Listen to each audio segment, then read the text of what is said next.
normal à préparer vos cabinets pour les nouvelles conditions imposées par le ministère de la Santé. Nous avons vécu ça voici une semaine et demie. Donc, je peux vous donner un petit peu ce qui va se passer chez vous. C'est que les populations sont identiques. Hein, tout simplement, eh bien, vos patients vont être un peu réticents les 2 ou les 3 premiers jours. Et puis, vous allez être accablés de travail au bout d'une semaine et demie à 2 semaines. Vous allez être plein jour et nuit. Et puis, les premiers jours, vous allez travailler dans une tension assez importante parce que vous allez faire attention à tout. Vous allez être très protégé. Et puis, petit à petit, cette tension et cette fatigue, parce que c'est très fatigant, cette fatigue va disparaître petit à petit. Elle va s'amenuiser au moins. Elle va diminuer. Donc, les 3 dernières sessions, eh bien, on ne les fera pas en webinar. On les mettra tout simplement dans le site ogma.fr et vous pourrez aller les regarder quand vous voudrez, quand vous aurez le temps et quand vous devrez faire une augmentation latérale de crête ou un sinus par voie latérale, eh bien, vous allez regarder là-bas et vous les trouverez à volonté. Hein, ce sera beaucoup plus facile pour vous. Donc, en webinar, ça semblerait être la dernière session que nous allons faire ensemble. Cette session est très importante. Elle est très importante. Les autres aussi, elles l'étaient, mais aujourd'hui, je vais insister énormément sur la compréhension du fonctionnement du bon d'apatite. Comment fonctionne ce produit? Alors, c'est vrai, c'est une formation clinique que nous faisons, mais cette compréhension biologique va avoir des répercussions cliniques très importantes. Et lorsque vous comprendrez dans les cellules comment ça marche, eh bien, vous pourrez tout simplement jongler à volonté au niveau clinique. Donc, il faut avant tout, vous avez l'habitude maintenant, ça fait longtemps que nous travaillons ensemble, il faut avant tout se déformater. Hein, on n'utilise pas un téléphone Android Touch comme on utilisait un téléphone portable de télécom il y a une trentaine d'années. Donc, il faut se déformater un petit peu parce que vous n'avez pas affaire, vous le savez très bien, à un matériau de remplissage qui va rester à vie là où vous l'avez posé, avec des différences de volume, de perte de volume, de disparition à moyen ou à long terme. Pas du tout. Vous n'avez pas du tout affaire à ça. Vous avez affaire à un matériau qui est tout simplement un potentialisateur de la reformation osseuse. Il va aider le corps à se réparer beaucoup plus rapidement et d'une manière beaucoup plus complète, sans aucune perte osseuse, sans aucun effondrement osseux. Donc ça, c'est l'introduction que je voulais donner sur cette session. Elle est importante. Nous allons commencer ensemble. Et le thème de notre session, c'est de la biologie à la clinique pour mieux comprendre. Et quand vous comprendrez mieux, eh bien, vous réussirez encore mieux. Donc, on va rentrer un petit peu dans la biologie aujourd'hui, pas trop longtemps, mais au moins cette connaissance-là vous permettra d'avoir, et on va aller voir les conséquences cliniques de cette connaissance biologique.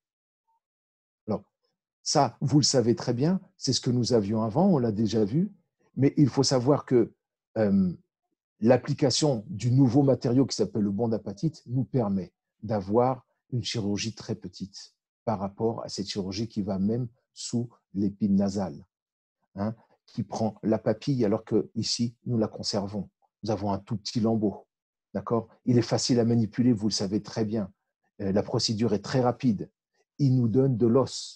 Il nous donne entièrement de l'os. Et ça, vous savez bien que si vous mettez ici des cristaux de céramique d'hydroxyapatite, d'origine bovine ou quelle qu'elle soit, elles resteront à vie. Mais là, vous aurez un os complet, un os humain, l'os du patient. Et il ne revient pas trop cher avec une cicatrisation qui est rapide. Donc, ça, on va passer parce que nous l'avons déjà vu. La même chose pour les augmentations latérales. Nous le verrons, d'accord, lors des prochaines sessions qui seront donc sur le site ogma.fr. Donc, aujourd'hui, on est surtout, c'est en anglais parce que c'est une partie de la conférence internationale que nous avons donnée voici quelques mois à Tel Aviv. Donc, vous pouvez y participer sans voyager.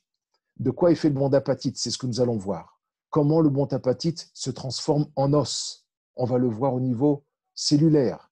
Et quelles sont les applications cliniques et le long terme? Qu'est-ce que donne le bon d'apatite à long terme? Alors, de quoi est fait le bon d'apatite? Alors, vous allez le savoir une fois pour toutes et vous allez comprendre au niveau moléculaire comment ça marche. Dans cette fameuse seringue que vous connaissez maintenant depuis longtemps, nous avons une poudre. Cette poudre-là est faite de calcium, de sulfate de calcium biphasique. Biphasé, on dirait-on en français. Pourquoi biphasé? Parce que vous le voyez ici, c'est du sulfate de calcium avec 2 molécules d'eau. Il est donc dihydraté. Mais vous avez aussi du sulfate de calcium avec une demi-molécule d'eau hémihydratée. Donc tout ça, ces 2 sortes de sulfate de calcium forment 2 tiers de la poudre. Le dernier tiers de la poudre est formé par des cristaux d'hydroxyapatite qui sont d'origine, qui sont synthétiques, condensés. Et regardez bien et retenez bien la composition chimique de l'hydroxyapatite. C'est un phosphate de calcium. Un phosphate, un époxy de phosphate de calcium. Retenez bien phosphate de calcium. Les grains d'hydroxyapatite que vous avez à l'intérieur de la poudre sont des grains de dimensions différentes, allant de 90 microns à 1 mm. Ça, c'est pour la poudre. 2 tiers de sulfate de calcium biphasé et 1 tiers de cristaux d'hydroxyapatite, qui sont du phosphate de calcium de différentes tailles. Le liquide, c'est tout simplement du NaCl à 0,9% stérile. Bon, maintenant, que contient chaque particule de poudre? Eh bien, chaque particule de poudre est faite de sulfate de calcium dihydrate, c'est-à-dire avec 2 molécules d'eau, et à sa surface de cette particule-là se trouve 1 tiers de sulfate de calcium hémihydrate, avec une demi-molécule d'eau. Ça, c'est une particule de poudre, ou un particule de poudre. Et à quel pourcentage différent nous avons 2 tiers de sulfate de calcium dihydraté, 2 tiers, et 1 tiers à la surface de sulfate de calcium hémihydraté. Et c'est ça la patente, c'est-à-dire la patente de ce produit. Vous allez voir comment ça marche. Lorsque vous appuyez sur votre seringue, vous donc mélangez le NaCl dans la poudre. Qu'est-ce que vous avez fait au niveau moléculaire lorsque vous faites cette application? Excusez-moi, voilà ce que vous faites. Vous mettez l'eau au milieu de la poudre. Le sulfate de calcium hémihydraté, eh bien, en prenant de l'eau, va se transformer, tout ça au bout d'1 minute, en sulfate de calcium dihydraté, puisqu'il aura donc pris une molécule d'eau, 1,5 molécule d'eau avec lui pour se transformer en sulfate de calcium dihydraté. Ainsi commence déjà la cristallisation du matériau. Et lorsque vous appuyez, et vous avez mis votre matériau déjà dans votre alvéole, et que lorsque vous appuyez avec votre compresse sèche, vous absorbez les dernières molécules d'eau et vous finissez le setting, la cristallisation du matériau qui est entièrement du sulfate de calcium dihydraté cristallisé pour obtenir ce bloc blanc que vous connaissez. Alors, ceci explique beaucoup de choses. Ceci explique que depuis de nombreuses années, plus de 120 ans, on essaye d'utiliser le sulfate de calcium comme matériau de comblement osseux dans la sphère orale, sans y aboutir. Pourquoi? Parce que lorsqu'on mettait le sulfate de calcium déjà cristallisé, eh bien, c'était un bloc qui tout simplement restait à l'endroit et qui était mobile, et nous n'obtenions pas de bons résultats. Et si on mettait du sulfate de calcium qui n'était pas encore pris, c'est-à-dire à l'état aqueux, eh bien, il prenait à peu près de 1 à 2 heures, quelquefois, pour se cristalliser. Et ça ne marchait pas tout le temps non plus. Avec cette patente, vous avez donc un produit qui est à moitié pris, pas encore pris, et qui finit sa prise au milieu du sang et de la salive sans être affecté par ces deux éléments-là. Alors, cette cristallisation est exothermique, d'accord, et elle n'est pas exothermique, pardon, et avec un pH neutre. Alors, que se passe-t-il une fois que vous avez ce bloc blanc? Eh bien, ça, c'est tout simplement Strozzi qui le dit, avec Pecora. Ils sont aperçus que le sulfate de calcium avait une action sur l'angiogénèse, c'est-à-dire ils activaient les plaquettes sanguines pour pouvoir les attirer et favoriser l'angiogénèse. Et ça, c'est très important parce que nous savons que l'angiogénèse, c'est le début de l'ostéogénèse, c'est-à-dire la formation de l'os. Donc, activité du matériau sur les différents vaisseaux sanguins environnants et active l'angiogénèse.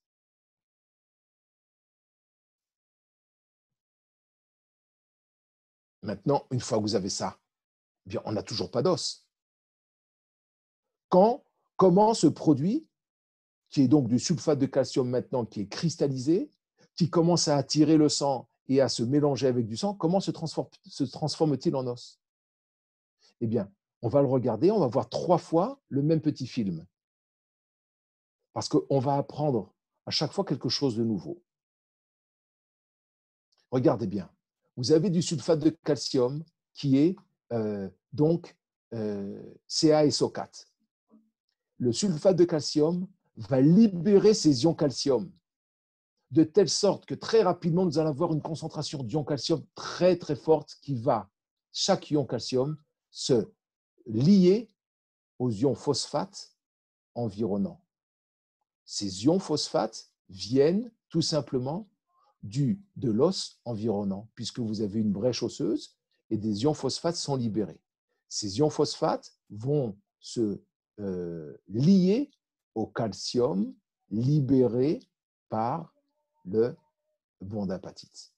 Et comme le dit tout simplement Ricci, mais aussi Alexander, le matériau se dissout rapidement, libère une concentration énorme, très rapide, selon Pelletier, quelques heures seulement. Il faut attendre quelques heures seulement pour cette libération d'ion calcium. Donc, une concentration en ion calcium très importante. Ces ions calcium se lient au phosphate environnant pour former du phosphate de calcium et forment une matrice qui permet la formation d'un os nouveau. Et si vous vous souvenez bien de la deuxième diapositive que je vous ai montrée, le phosphate de calcium, c'est tout simplement de l'hydroxyapatite.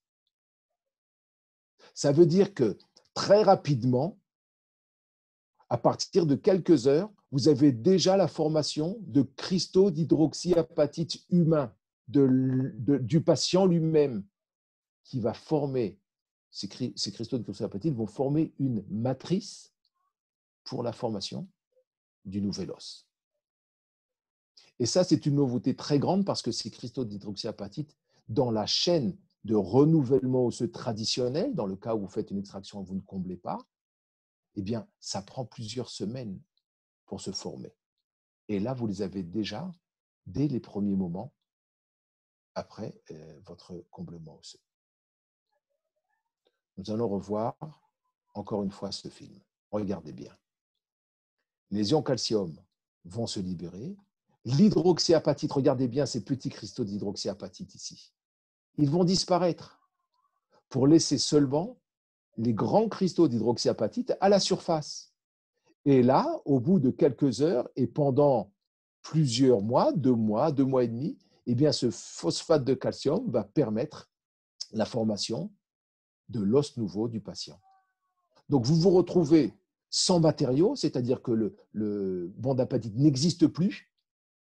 Vous avez quelques cristaux d'hydroxyapatite, comme vous le savez, au niveau clinique, qui restent à la surface du matériau, et vous avez l'os du patient. Et c'est ce que dit Lee et ce que dit Kim aussi, c'est que le calcium qui est libéré affecte les ostéoblastes la fonction des ostéoblastes et stimule leur différenciation. Donc, il y a aussi non seulement une formation d'hydroxyapatite très rapidement, mais il y a aussi une stimulation ostéoblastique qui vont commencer leur travail d'ostéogénèse très rapidement.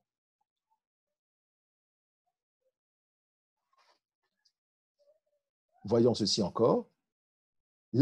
Non seulement ceci, mais les ions calcium qui sont libérés eh bien, vont avoir une action aussi sur les facteurs de croissance, BMP2, BMP7, mais aussi sur le PDGF.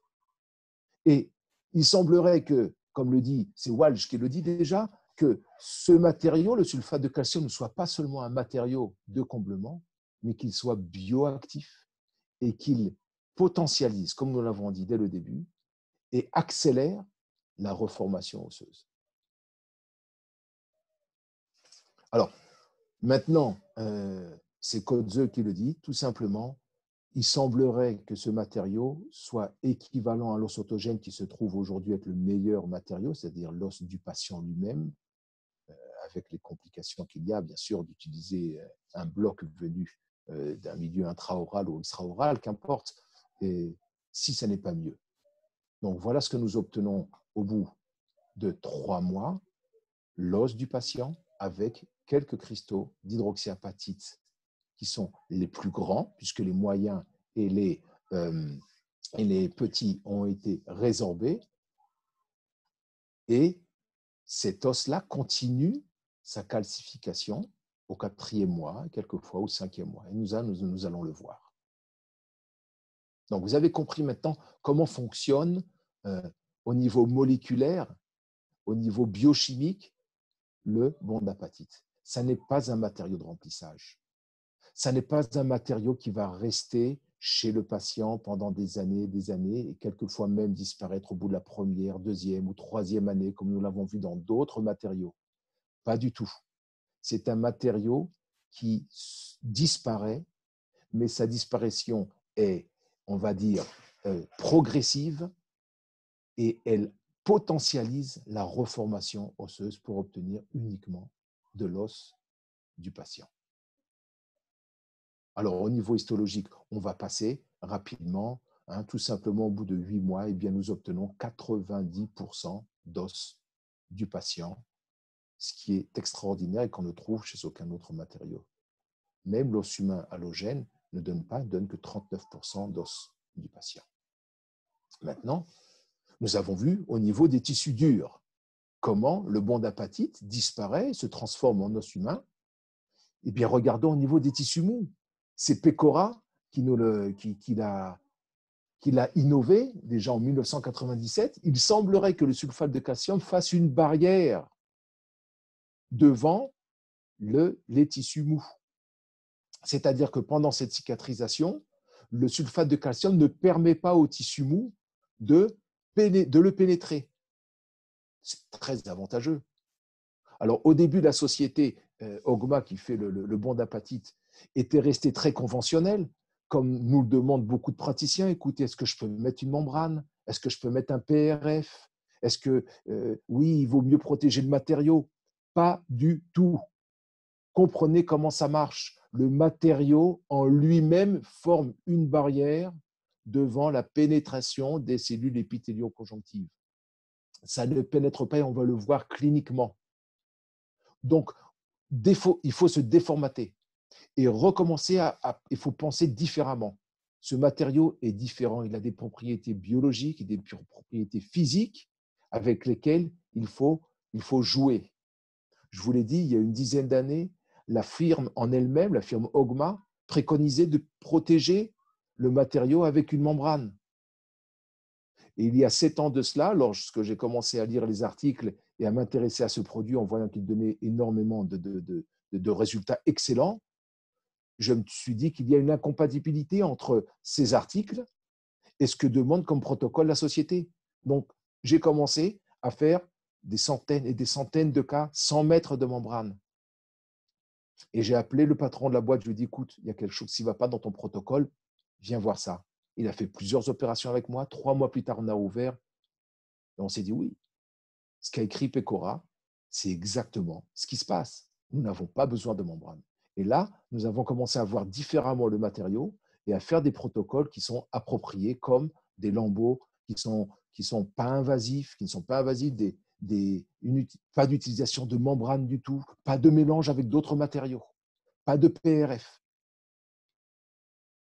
Bon, et ça, c'est ce que nous avons écrit aussi dans le journal of Oral Implantology, voici seulement quelques mois, concernant l'effet barrière du matériau.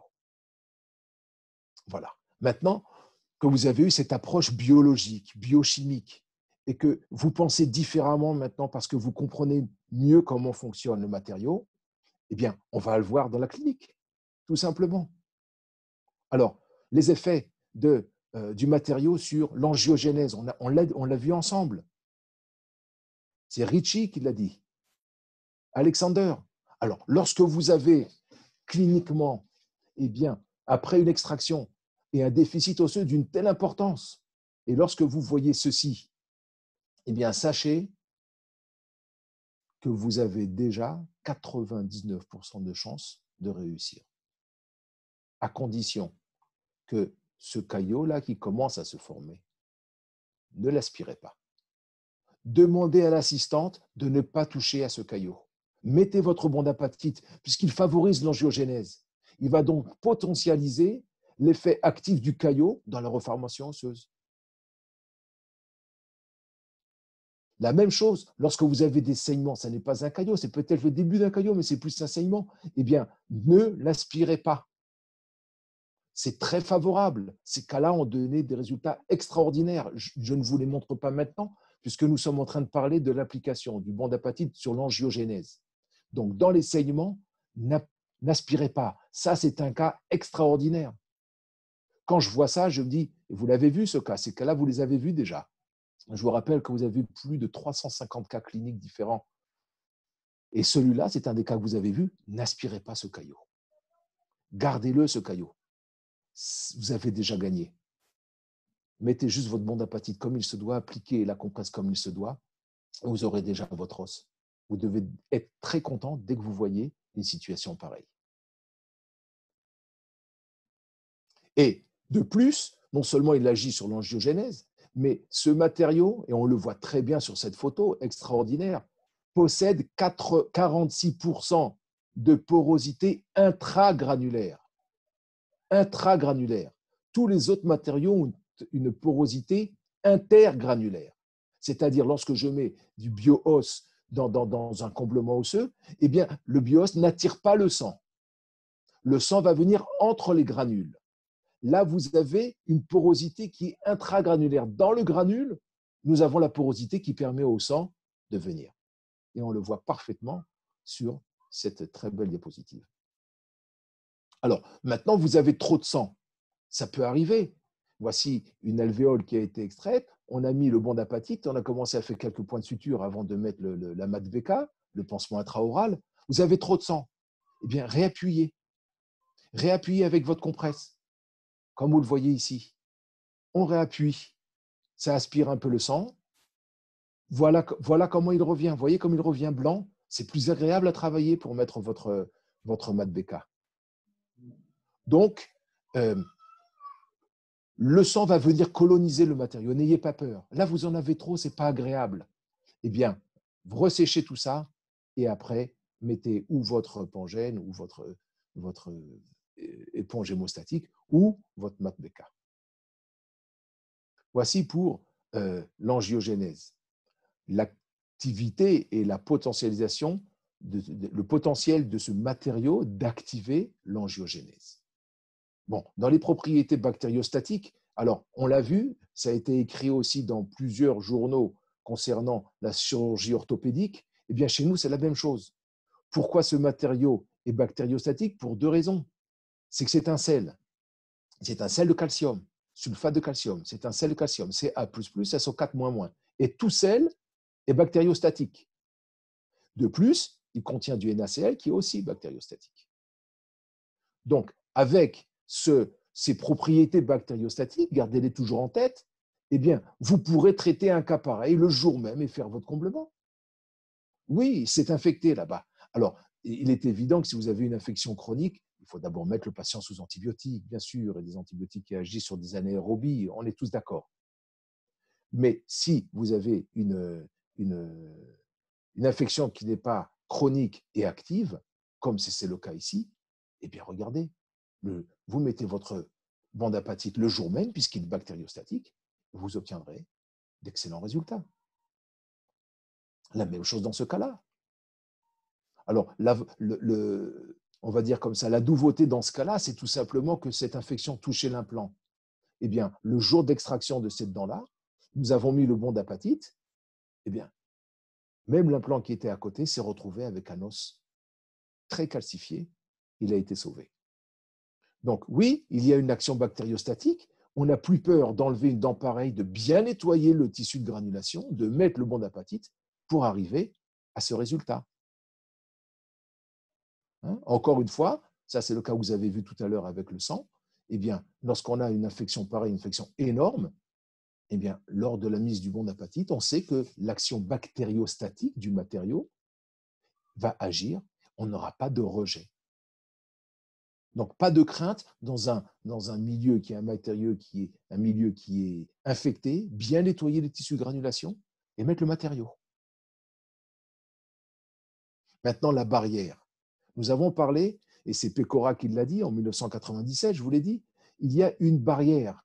Le matériau forme comme une barrière. Ça veut dire que, tout simplement, lorsque vous avez un défaut, un déficit osseux sans mur vestibulaire, eh bien, la mise en place du matériau, lorsque vous réouvrez, eh bien, aucun tissu épithéliaux-conjonctif n'est venu infiltrer le matériau. Nous avons entièrement de l'os sans aucune infiltration du tissu épithéliaux-conjonctif.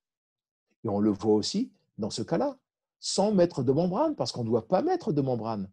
On met le matériau, regardez, on a recouvert avec le lambeau, et nous n'avons vu aucune infiltration de cellules épithéliaux-conjonctives. Pourquoi? Parce que le sulfate de calcium permet le glissement des cellules épithéliaux-conjonctives sur lui sans le pénétrer. Donc, il ne faut plus poser la question, écoutez, que se passe-t-il? Est-ce que je dois utiliser une membrane collagène? Non, non et non. Pas de membrane collagène, pas de PRF. Vous n'en avez pas besoin. Et non seulement on n'en a pas besoin, ça ne va pas nous aider parce que les membranes et les PRF demandent une chirurgie invasive et ce matériau ne demande pas de chirurgie invasive, donc vous allez changer votre protocole. La même chose pour l'élévation du plancher du sinus par voie latérale. Lorsqu'on met ce matériau sans membrane pour protéger notre fenêtre, eh bien, regardez-le, nous n'avons aucune infiltration du tissu épithéliaux-conjonctif. C'est fermé par de l'os. D'accord? Ça, c'est très important. Maintenant, les cicatrisations, la cicatrisation gingivale. Qu'en est-il? Eh bien, nous avons plusieurs types de cicatrisation gingivale. La première cicatrisation, elle est faite lorsque vous faites un lambeau. On l'a bien vu ensemble, lorsqu'on a un mur vestibulaire manquant, on fait donc un petit lambeau. Eh bien, lorsqu'on ferme ce lambeau-là, même s'il reste 1 ou 2 mm de matériau qui n'est pas recouvert par le lambeau, eh bien, ça va crépiter au-dessus. Les cellules vont venir cicatriser au-dessus de notre matériau. Et regardez, vous le voyez parfaitement, ça a cicatrisé parfaitement. Donc, ça, c'est déjà le type de cicatrisation lorsque vous fermez et vous recouvrez votre matériau par un lambeau. Maintenant, lorsque vous avez, et surtout en haut, on ne peut pas faire de lambeau, eh bien, lorsque vous mettez le matériau et vous le recouvrez par une éponge collagène, eh bien, pas de crainte si vous voyez un type de cicatrisation pareil au bout de 2 semaines ou 2 semaines et demie. Même si vous voyez un petit effondrement, pas du tout. Puisque le matériau en lui-même aujourd'hui, à bout de 2 semaines, 2 semaines et demie, il est déjà dissous, il est sous forme de tissu mou plein de ions calcium et de phosphate de calcium. Et voilà, vous voyez qu'on a récupéré, on l'a vu plusieurs fois aussi, et on a eu notre os comme nous le voulions. La même chose ici, lorsque vous fermez avec une éponge collagène ici et là, vous aurez donc une cicatrisation de type secondaire. On n'a pas de gencive ici qui vient recouvrir notre éponge. Mais les cellules épithélioconjonctives vont croître au-dessus du matériau. Et lorsque vous voyez ça, n'ayez aucune crainte. Regardez comme nous étions. Regardez comme nous sommes. Vous voyez, lorsque vous voyez ça, n'ayez aucune crainte. Vous allez le voir. Ça cicatrise parfaitement. Vous avez un tissu qui est un tissu jeune, qui n'est pas kératinisé, qui est venu au-dessus du matériau. Voici au bout de 3-4 semaines, et voici la réparation totale au bout de 3 mois. En plus, avec une gencive kératinisée qui est venue donc ici coloniser et faire ce qu'on appelle une cicatrisation de deuxième intention. Donc ça, c'est la cicatrisation grâce à une éponge collagène. Nous avons ici une patiente à qui nous devons extraire la prémolaire et la molaire. Alors, nous allons commencer par la prémolaire où nous avons fait un petit essai. Nous avons mis du bondapatite et recouvert par le pansement intraoral, uniquement. Quant à la molaire, nous allons mettre une éponge collagène, puis un pansement intraoral, la Madt-Beka. Alors, voyons un petit peu comment ça va cicatriser tout ça. Regardez-moi ça. Lorsque vous voyez une image pareille, c'est un succès total. Le bondapatite est en dessous. Les cellules épithélioconjonctives, non, c'est un tissu qui est jeune, qui n'est pas kératinisé encore, est venu tout simplement croître au-dessus du matériau. Il n'invagine pas, ces cellules-là n'invaginent pas le matériau. Et ça a été extrait 1 semaine avant ceci. Et là, nous sommes à 2 semaines. Nous sommes parfaitement en début de cicatrisation parfaite. Donc, aucune crainte lorsque votre Madt-Beka est parti. Je vous rappelle qu'ici, nous avions aussi une éponge collagène et aussi une Madt-Beka. Ici, nous n'avions qu'une Madt-Beka. Aucune crainte lorsque vous voyez ça. Au bout de 10 jours, c'est formidable. Et la meilleure preuve, et la voilà. Gencive kératinisée, pas de perte de produit parce que pas de perte de volume d'os. Regardez un petit peu au niveau de cette prémolaire l'os que nous avons obtenu et au niveau de cette molaire, c'est formidable. Donc, à part le seul cas qui s'appelle, ça c'est une question qu'on m'avait posée, j'y réponds aujourd'hui, le seul cas qui s'appelle l'alvéolite. L'alvéolite, c'est tout simplement une modification de la cicatrisation naturelle. C'est une cicatrisation pathologique qui ne se fait pas bien pour plusieurs raisons. Nous en avons parlé plusieurs fois. Nous avons dans un cas, dans notre profession, entre 1 et 3% d'alvéolite. Nous avons vu que ce pourcentage augmente jusqu'à 35% chez les fumeurs, chez les femmes prenant la pilule contraceptive et aussi lors de chirurgies invasives où nous avons eu du mal à enlever les racines et nous avons donc fait une chirurgie difficile à l'aide de fraises, etc. Dans ces cas-là, ne mettez pas le bondapatite. Ne le mettez pas. Tout simplement parce que vous n'aurez pas de succès. Le bondapatite est là pour potentialiser, accélérer et rendre meilleure votre cicatrisation. Mais nous n'avons pas de cicatrisation. Donc, ne mettez pas le bondapatite. Traitez de votre alvéolite comme vous devez la traiter et puis réintervenez à un moment où vous avez un tissu jeune, un tissu qui est un tissu saignant et vous aurez de très bons résultats. Ce matériau ne s'infecte pas et il n'est pas rejeté par le patient. La seule possibilité que vous avez de non-transformation du bondapatite en os est due à 1. Un mauvais protocole, 2. à un patient qui n'a pas une cicatrisation normale. C'est tout. Donc, il faut être tranquille. Lorsqu'on n'a pas bien fait le protocole, eh bien, on revoit le protocole et on fera mieux la prochaine fois. Si le patient ne cicatrise pas très bien, parce qu'il fait une alvéolite, vous n'êtes pas responsable. Mais aujourd'hui, j'ai appris à ne pas mettre le bondapatite. lorsque je pressens une alvéolite. Et comment on le pressent? Si je n'ai pas de saignement. Il n'y aura pas d'angiogénèse. Et il n'y aura pas d'ostéogénèse. Donc, prudence, on attend et on travaille dans un meilleur environnement la prochaine fois. Je vous demande de bien regarder ce petit film chez un patient qui regardait ce déficit osseux énorme, sans table vestibulaire et sans table linguale. Nous avons enlevé donc les 2 implants. Nous avons ouvert, vous allez voir cliniquement tout ce que nous avons appris aujourd'hui. Une chirurgie à minima.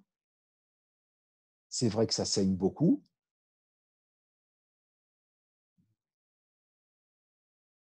Un lambeau à minima, mais remarquez bien, nous n'avons pas de hauteur de vestibule du tout. Alors, on enlève les tissus de granulation. Ici, nous avons un implant. Et regardez ce déficit osseux énorme. Pas de mur lingual et pas de mur vestibulaire. Ça saigne beaucoup, n'aspirez pas. Mettez votre bande d'apatite. Appuyez fermement. Il va saigner énormément, ce patient-là. Il va falloir appuyer plusieurs fois. Demandez aux patients qui ne jouent pas avec la langue non plus, vous allez le voir.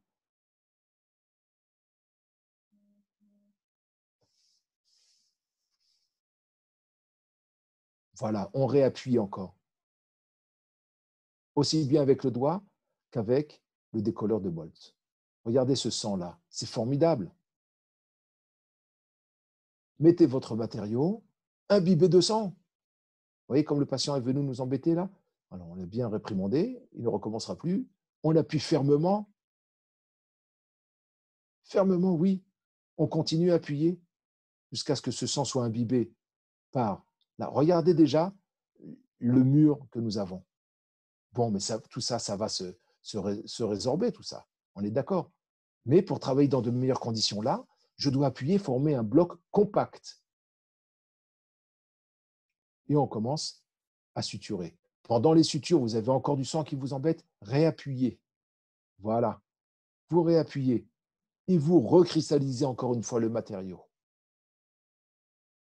Alors, vous remarquez bien ici que nous n'avons pas du tout de vestibule, de hauteur de vestibule.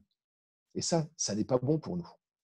Parce que vous allez le voir, lorsque nous allons faire le test de prévisibilité, vous allez voir les fils. Voilà, ça commence à devenir plus propre, ça commence à devenir intéressant de voir une chose pareille. Par contre, regardez bien. Nous allons, après avoir terminé le dernier fil, regardez bien. Vous voyez ce test de prévisibilité? Ça bouge. Ça veut dire quoi? Ça veut dire que ça va s'ouvrir. Oui, n'ayez pas peur, ça va s'ouvrir. 4 jours plus tard, vous lui demandez de revenir. Regardez ce qu'on voit. Ça n'est pas grave. Vous me refermez tout ça, comme on l'a fait ici. Au bout de 4 jours, regardez cette beauté de cicatrisation au bout de 3 mois.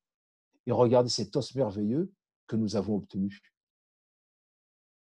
Alors, c'est une grande leçon, ce film, parce que nous avons vu, premièrement, qu'un grand saignement n'est pas une contrainte. Non, il faut aimer ce saignement-là et en profiter. Deuxièmement, lorsque ça s'ouvre, ça n'est pas grave. Le tout, soyez un peu de vin et ça n'est pas difficile. Faites le test de prévisibilité.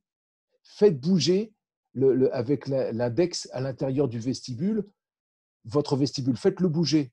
Et si vous voyez vos fils bouger, eh bien, vous revoyez le patient. Refermez. Le bond d'apatite est encore là. Le bond d'apatite fait son travail. Il libère ses ions calcium. Il continue son potentiel, sa potentialisation de réparation osseuse.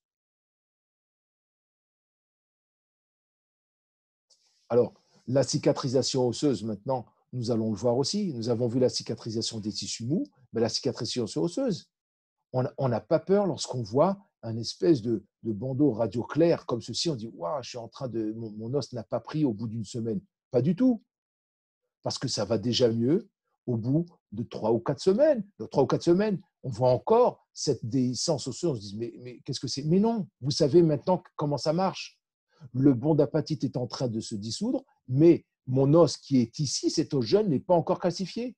Et la meilleure preuve, c'est quoi? C'est que voici, au bout d'un an, regardez ce que nous avons. Un os Merveilleux.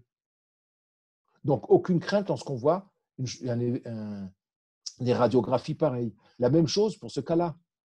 Regardez, on a mis ici le bon d'apatite lors de cette, vous allez voir la photo après. Eh bien, lorsqu'on voit ces zones radio claires, n'ayez crainte. N'ayez crainte parce qu'au bout d'un an, tout est calcifié. Ça, c'est de l'os jeune, avec quelques cristaux d'hydroxyapatite, mais c'est de l'os jeune. Et cet os jeune-là continue son travail de calcification pour arriver à un résultat extraordinaire comme celui-ci. C'est l'os du patient. Donc, à long terme, maintenant, vous allez me poser la question, qu'est-ce qu'il en est? Est-ce qu'on a des modifications? Écoutez, si nous réfléchissons et nous raisonnons ensemble, qu'est-ce que nous obtenons au bout de 4 mois? 90% d'os du patient. Quelle est la crainte que j'ai à avoir lorsque j'ai de l'os du patient? Cet os-là va réagir comme l'os environnant. Donc, je n'ai aucune crainte. Le matériau n'existe plus. Cette question-là, je l'ai eue par des professeurs, par des gens extrêmement compétents. Qu'est-ce qu'il en est de votre matériau? Eh bien, écoutez, cette question n'existe plus aujourd'hui lorsque vous avez appris, comme moi, comment ça marche au niveau cellulaire. Il n'y a plus de bon d'apatite. Il s'est transformé en os du patient. Donc, ça ne bougera jamais. Et mieux que ça, on va voir que ça va bouger pour notre bien et en bien. Vous allez le voir. Lorsque nous avons fait ce patient-ci, comblement osseux, nous allons voir un petit peu l'évolution. Au bout seulement de 1 mois ou 2 mois, donc ça doit être 2 mois ici, regardez ce que ça va donner au bout de 6 mois, lorsque nous avons mis l'implant. Si vous voyez bien, alors nous avons appris aussi ensemble que tout ça c'est de l'os humain. Mais regardez bien, vous voyez ici cette lamina dura? Cette lamina dura, c'est tout simplement un vestige de notre ancienne alvéole. Ça, c'est à 6 mois. Regardez à 4 ans, nous n'avons plus de lamina dura. Ça veut dire que le remaniement osseux continue en notre faveur. Regardez cet état osseux extraordinaire à 4 ans. C'est fantastique. Donc, cette question ne doit plus exister. L'évolution du matériau, le matériau n'évolue pas, mais l'os du patient, lui, évolue, et en notre faveur. La même chose, voici à 4 ans, donc, le résultat au niveau des tissus mous. La même chose chez ce patient. Regardez ce déficit osseux après un implant qui avait une dizaine, une quinzaine d'années, que nous avons retiré, qui était infecté. Nous avons mis le bon d'apatite, nous avons mis l'implant au bout de 3 mois. Regardez à 3 ans. C'est formidable. Regardons aussi maintenant un sinus par voie latérale, élévation du plancher du sinus par voie latérale. Voici 3 mois après, voici 2 ans après, et voici 5 ans après. Aucune différence. Mais ça n'est pas magique, c'est tout simplement parce que c'est l'os du patient. Il n'y a plus de bon d'apatite.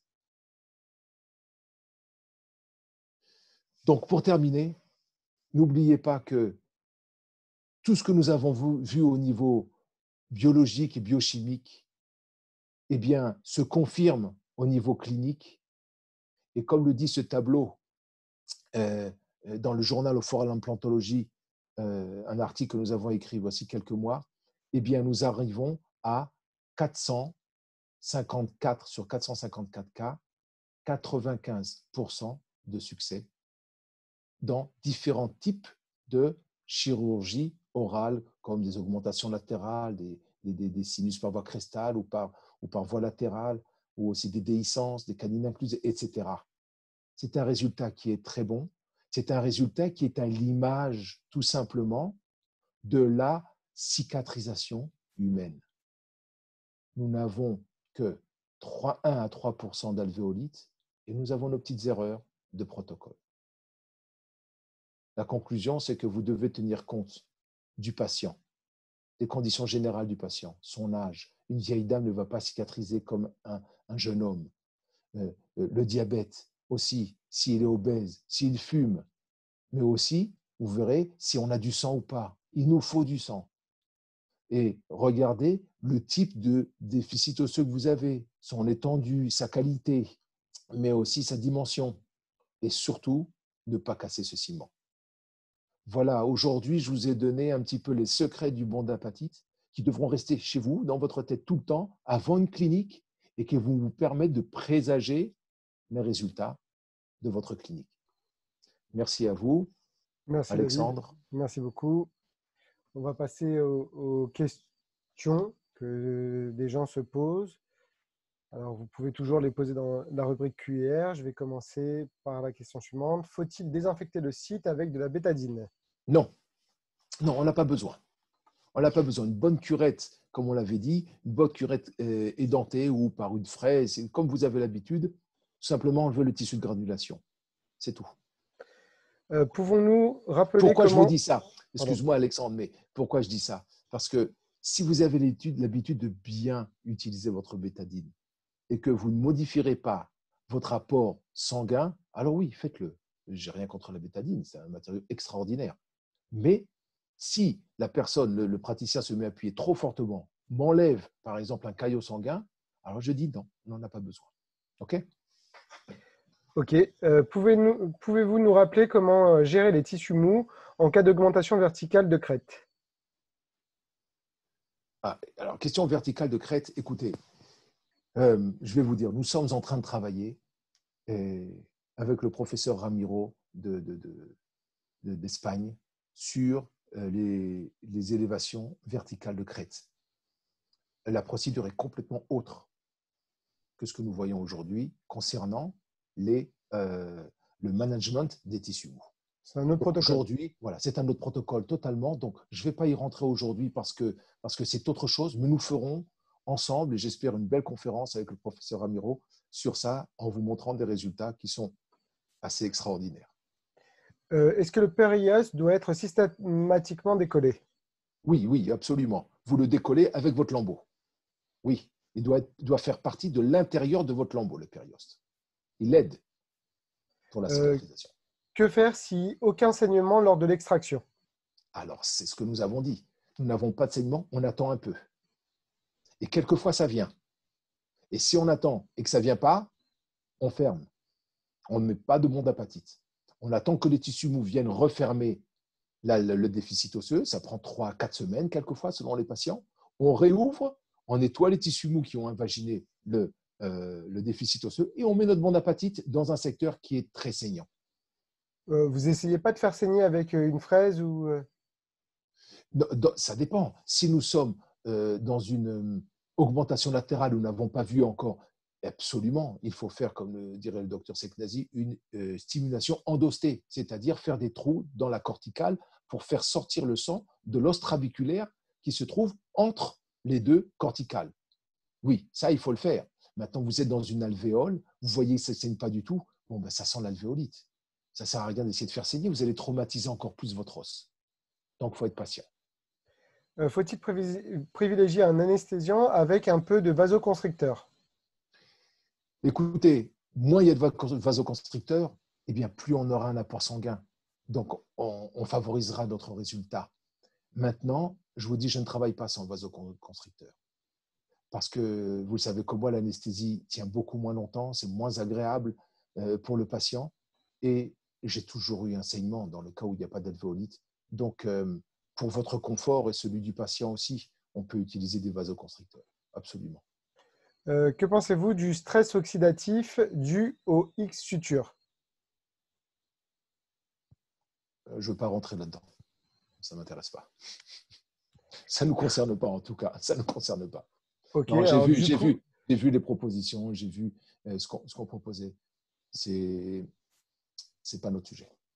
ok. Du coup, les sutures matelassées apicales sont-elles préférables? Ça n'a pas d'importance. Faites des sutures simples. Vous verrez dans tous les cas cliniques, vous avez vu plus de 350 cas cliniques, nous avons toujours des sutures simples. Les sutures matelassées sont très bien aussi, c'est certain. Ça ne change aucunement le résultat de notre reformation osseuse. Aucunement. Est-il préférable de limiter le curetage du fond alvéolaire? Ça dépend. Ça dépend. Si vous avez un tissu qui est un tissu de granulation, il faut entièrement l'enlever. Ne rien laisser. Il faut entièrement l'enlever. Des fois, ça prend du temps, absolument. Mais il faut l'enlever. Il faut bien gratter. S'il n'y en a pas, ne retirez pas votre caillot à l'aide d'une curette. Pas du tout. Laissez-le là-bas. Quand le bon d'appétit est visible après suture, est-il bien de mettre un pansement comme Aura-Aid? Oui, oui, absolument. Nous avons vu que l'Aura-Aid aide à protéger la cicatrisation et la favorise et la potentialise aussi cette cicatrisation des tissus. Donc oui, un Aura-Aid va aider énormément. Tout à fait. Qu'en est-il des patients sous anticoagulants si saignement important? Aucun problème. Aucun problème. Il ne faut pas arrêter les anticoagulants. Il faut faire l'opération. On sait gérer ça. Et si ça saigne, eh bien, ce patient-là était sous anticoagulant. Eh bien, et je vous dis ce que j'ai entendu du professeur Garfinkel, qui est décédé depuis, je crois, 2 ou 3 ans, qui était un professeur en biologie à Dassa, connu mondialement. Eh bien, lui-même avait dit, n'arrêtez pas les antiplaquettaires. On n'arrête pas les anticoagulants. On fait le travail et on sait très bien gérer des cas pareils. Dans le cas de la très grosse infection d'implant du bas avec mobilisation du lambeau après suture, pourquoi ne pas libérer les tensions par une préparation gingivale et suturer sans tension? Non, non. Parce que lorsque vous allez faire une préparation gingivale et suturer sans tension, qu'est-ce que vous allez faire? Eh bien, vous allez avoir un lambeau qui va tout simplement bouger au-dessus de votre matériau. Ces mouvements-là risquent de nous désolidariser notre bande apatite. Au contraire, je cherche, et c'est une nouveauté, et je comprends la question et je la respecte énormément puisque tous les autres matériaux au monde demandent des fermetures sans tension, donc des chirurgies invasives, préparation des tissus gingivaux avec les incisions partielles du lambeau, l'incision périostée. Non, non et non. Parce que vous allez lier votre lambeau à votre muscle et vous allez mobiliser votre matériau. Fermé en tension, vous n'avez pas fermé entièrement, mettez votre mat Beka. C'est le seul matériau au monde qui réagit comme ça. Beka, renommé mat Beka. Oui, pansement intraoral, Aura-Aid. Exactement. J'ai 3 questions encore et après je vous laisse, docteur Baranès. En cas de risque d'alvéolite, vous ne posez pas de bande apatite. Vous avez déjà répondu, il me semble. Absolument. Donc, on ne met pas de bande apatite quand on risque une alvéolite. Non, ça c'est dommage pour le matériau. Mettez-le plus tard. Voilà. Vous le revoyez au bout de combien de temps pour poser le bande apatite? Il faut attendre que les tissus mous viennent tout simplement fermer notre déficit osseux. Et ça prend pas mal de temps, quelquefois, avec une alvéolite. Ça peut prendre jusqu'à 1 mois. Et après, vous réouvrez. Avez-vous déjà testé une éponge de collagène plus mat Beka? Que préférez-vous et quels sont vos critères de choix? Bon, alors ça, on l'a vu dans le cas de la cicatrisation gingivale, chez cette jeune fille qui avait donc une prémolaire à extraire et une molaire. Sur la prémolaire, nous avons mis le matériau et le pansement intraoral sans éponge collagène. Et sur la molaire, nous avons mis une éponge collagène et le pansement intraoral. Nous avons eu exactement les mêmes répercussions, les mêmes résultats. Donc aujourd'hui, je suis en train de pencher de plus en plus vers le pansement intraoral Aura-Aid et de me libérer de l'éponge collagène. Quand le matériau casse, comment expliquez-vous la recristallisation du matériau après la première réaction chimique? Alors, c'est physique, tout simplement. On l'a cassé, ce matériau. Imaginons que quelqu'un a voulu le fouler ou tout simplement notre décolleur de Bolt est rentré dans le matériau et l'a cassé en deux. Eh bien, lorsque vous réappuyez dessus, vous le recompactez. C'est physique. C'est un compactage, tout simplement.